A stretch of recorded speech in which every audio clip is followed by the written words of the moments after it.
ఈరోజు పాత సింగరాయకొండ, బాలిరెడ్డి నగర్, గుజ్జుల ఎలమందరెడ్డి నగర్, పౌతుల సెంచయ్య కాలనీ, సింగరాయకొండకి సంబంధించినటువంటి గిరిజనుల మొత్తం కూడా ఈరోజు వాళ్ళ పూర్వీకుల స్మృతులను జ్ఞాపకం చేసుకోవడం కోసం ఈరోజు ఇక్కడికి రావడం జరిగింది.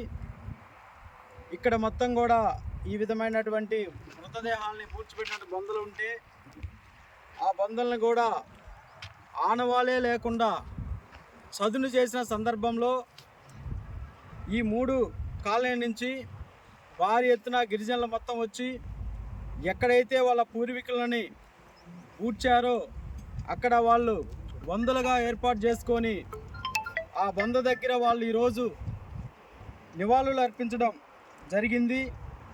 దానికి సంబంధించి చదును చేసి దున్ని ఈరోజు అక్రమంగా ఎస్టీల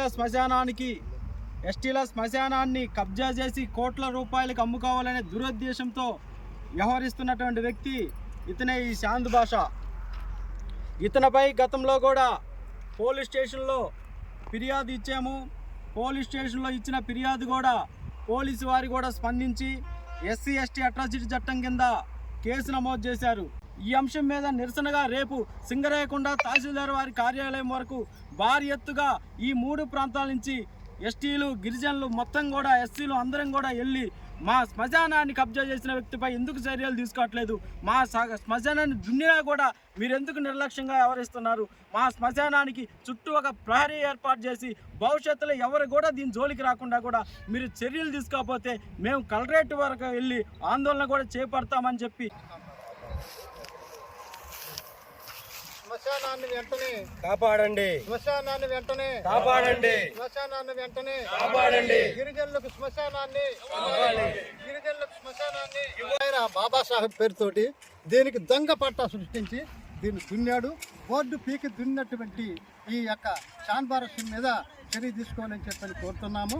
అట్లే పోట్లూరు దుర్గా ప్రసాద్ చనిపోయిన తర్వాత అతను గిరిజనుడు, అతను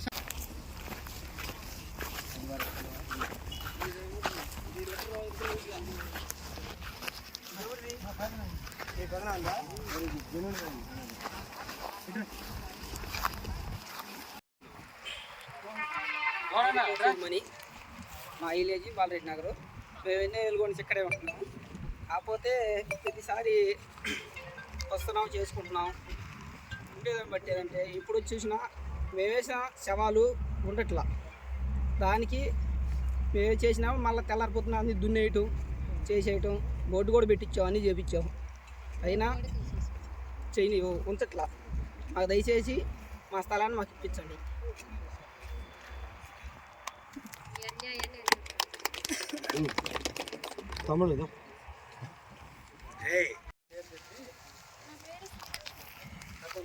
నా పేరు శ్రీలక్ష్మి. మా అమ్మది మా అన్నయ్యది చూసుకోవడానికి కూడా లేకుండా చేస్తున్నారు. ఇక్కడ మా స్థలం మాకు కావాలి, మా దున్నేస్తున్నారు. మా స్థలం మాకు ఇప్పించండి. గుర్తుగా ఏం చూసుకోవాలన్నా కానీ లేకుండా చేస్తున్నారు. తెల్లారు వచ్చి చూసుకున్నా కానీ నిన్న బూడ్చిపెట్టింది తెల్లారు చూసుకోవడానికి కూడా లేకుండా చేస్తున్నారు. మా స్థలం మాకు ఇప్పించండి అమ్మా మీరు. ఏదైతే మన మల్లికార్జున నగర్ పక్కనున్న బాలరెడ్డి నగరు, పోతుల చెంచయ్య కాలనీ, బుజ్జలందరెడ్డి నగరు సంబంధించిన మన ఎస్టీ శ్మశాన వాటికలోకి రావడం జరిగింది. దయచేసి గమనించండి. ఎంతోమంది అన్నదమ్ముళ్ళు వాళ్ళ పూర్వీకులని వాళ్ళు కట్టిన సమాధులని ట్రాక్టర్తో దున్నేసి చేసిన చిత్రం మీరు గత 2 రోజులు చూస్తూనే ఉన్నారు. వాళ్ళు ఇంటి నుంచి వచ్చి వాళ్ళు ఎక్కడైతే పుడిచిపెట్టుకున్నారో అక్కడ మన వాళ్ళు సమాధుల టైపులో చేస్తూ ఉన్నారు. దయచేసి గమనించండి. ఎంత పాపకాలం అనేది ప్రపంచంలో ఏడా జరిగి ఉండదు. ఈ కాపాడాలి, ఎస్టీల శ్మశానాన్ని కబ్జా చేసిన వ్యక్తిపై చర్యలు తీసుకోవాలి. ఎస్టీల శ్మశానాన్ని కబ్జా చేసిన వ్యక్తిపై చర్యలు తీసుకోవాలి. కాపాడాలి ఎస్టీల శ్మశానాన్ని, కాపాడాలి ఎస్టీల శ్మశానాన్ని. శాశ్వత పరిష్కారం చూపాలి ప్రభుత్వం, శాశ్వత పరిష్కారం చూపించాలి ప్రభుత్వం, శాశ్వత పరిష్కారం చూపించాలి రెవెన్యూ వ్యవస్థ.